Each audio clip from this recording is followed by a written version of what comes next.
नमस्कार, स्वागत है आपका एबीपी न्यूज में। मैं अवधेश। शाम के 4 बज गए हैं। 4 बड़ी खबरों पर आपको विस्तार से जानकारी देंगे, लेकिन सबसे पहले 4 बजे की 40 खबरों पर नजर डालते हैं। भारत मंडपम में बीजेपी अधिवेशन के समापन पर पीएम मोदी का संबोधन। बोले, थर्ड टर्म में भारत बनेगा दुनिया की तीसरी सबसे बड़ी अर्थव्यवस्था। बीजेपी अधिवेशन में कांग्रेस पर जमकर बरसे पीएम मोदी। कांग्रेस को बताया भ्रष्टाचार तुष्टीकरण की जननी। बोले, दुनिया जानती है आएगा तो मोदी। बीजेपी राष्ट्रीय अधिवेशन के दूसरे दिन अमित शाह ने राजनीतिक प्रस्ताव किया पेश। एक बार फिर मोदी सरकार का दिया नारा। बीजेपी अधिवेशन में पेश हुए राम मंदिर प्रस्ताव पर जेपी नड्डा बोले, हमने राम मंदिर का संकल्प किया पूरा। पूरे देश ने 22 जनवरी को मनाया राम उत्सव। अमित शाह का विपक्ष पर प्रहार। कहा, कांग्रेस ने सिर्फ वोट बैंक की राजनीति की। इंडी गठबंधन को बताया 7 परिवार का गठजोड़। बीजेपी अध्यक्ष जेपी नड्डा का कार्यकाल जून 2024 तक बढ़ा। अभी पार्टी के अध्यक्ष बने रहेंगे नड्डा। अधिवेशन में प्रस्ताव को मिली मंजूरी। अमित शाह के परिवारवाद वाले बयान पर कांग्रेस का पलटवार। सुरेंद्र राजपूत ने कहा, अमित शाह कभी अपने बेटे की तरफ भी देखते हैं। मोदी सरकार का चुनावी थीम सॉन्ग लॉन्च। दोहराया, फिर एक बार मोदी सरकार। अलग अलग भाषाओं में जारी हुआ सॉन्ग। 20 फरवरी जम्मू जाएंगे पीएम मोदी। मौलाना आजाद स्टेडियम में रैली करेंगे पीएम। कई बड़े प्रोजेक्ट्स का उद्घाटन और शिलान्यास करेंगे। झारखंड कांग्रेस के 8 नाराज विधायकों ने दिल्ली में डाला डेरा। चंपई सोरेन ने कांग्रेस अध्यक्ष खड़गे से मुलाकात की। मनीष तिवारी के बीजेपी में जाने की अटकलें। एबीपी से बातचीत में मनीष तिवारी के सूत्रों ने बीजेपी में जाने का किया खंडन। कहा, बिल्कुल हास्यास्पद।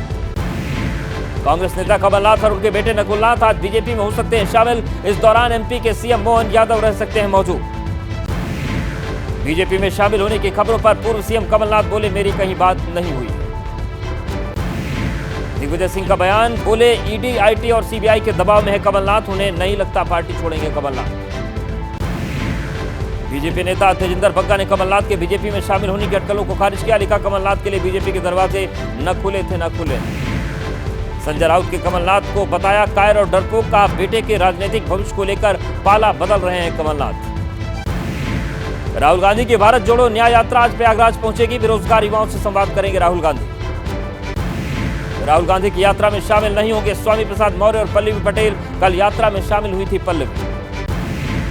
लोकसभा चुनाव की तैयारियों में जुटी कांग्रेस। मौजूदा विधायकों को लोकसभा में चुनावी मैदान में उतारने की अटकलें। किसान नेता और केंद्रीय मंत्रियों के बीच चौथे दौर की बैठक आज शाम 6 बजे चंडीगढ़ में होगी मीटिंग।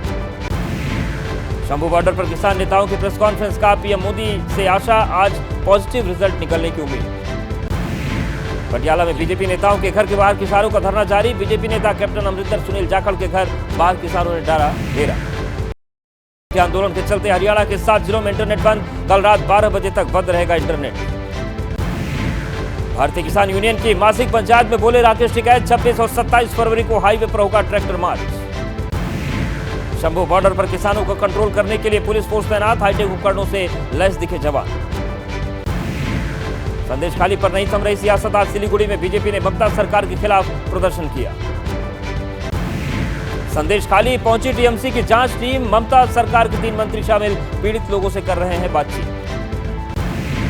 संदेश खाली मामले में आरोपी शिबू हाजरा की बसीरहाट कोर्ट में पेशी। अदालत ने 8 दिन के लिए पुलिस हिरासत में भेजा। उत्तर प्रदेश में सिपाही भर्ती परीक्षा का दूसरा दिन। गड़बड़ी करने के आरोप में कई लोग गिरफ्तार। बिहार के भागलपुर में लापता महिला की मौत पर बवाल। पुलिस और गुस्साए लोगों के बीच हुई फायरिंग। कई लोग घायल। यशस्वी जायसवाल ने इंग्लैंड के खिलाफ राजकोट टेस्ट में लगाए दोहरा शतक। 231 गेंद में पूरे किए 200 रन। जम्मू कश्मीर के सोनमर्ग में भारी बर्फबारी। श्रीनगर लेह राजमार्ग पर बर्फबारी के चलते आवाजाही बंद। कुपवाड़ा के माचिल में सुबह से बर्फबारी। गुरेज में भी हो रही स्नोफॉल। 21 फरवरी तक बर्फबारी का अलर्ट। शोपिया में भी बिछ गई बर्फ की सफेद चादर। कई इलाकों में हो रही बर्फबारी की वजह से सड़कों पर चलना दुश्वार।